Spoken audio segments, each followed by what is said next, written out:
Okay, so I've been on a roll here recently with new videos.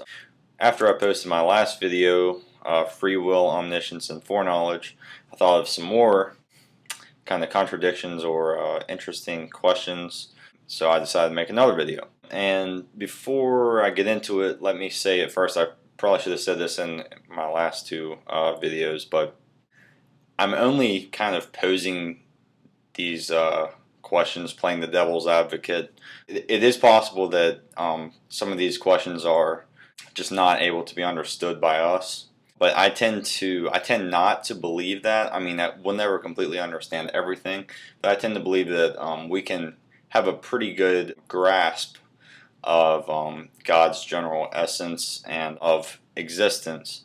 I think God wants us to know, to a certain extent.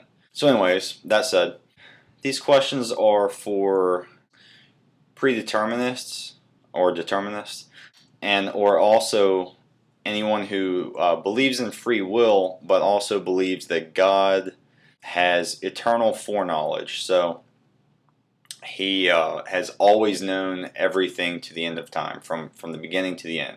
When he was at the beginning, he already knew the end of time and everything that would happen. So here's my questions.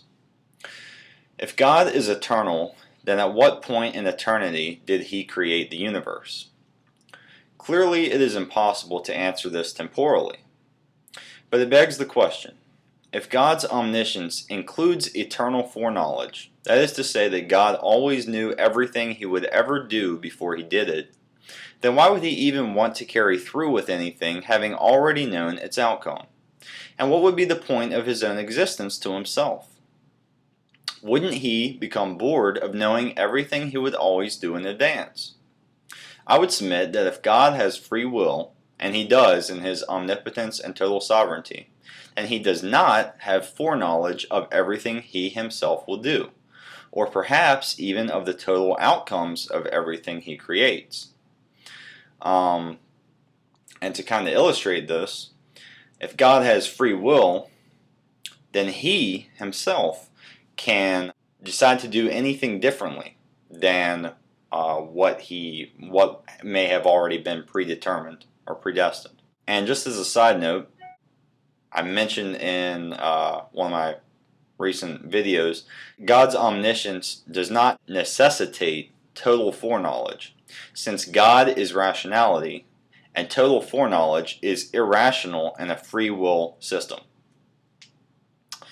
And also, is God's eternity linear in time? That is to say, does it happen from point A to point B? Not necessarily that he can't travel from point A to point B back and forth. I don't know whether that's true. But is it linear at all? Or is it something different? Can we conceive of any alternative? So those are a couple twisters, I think. And I'd be interested to hear some comments. Thanks.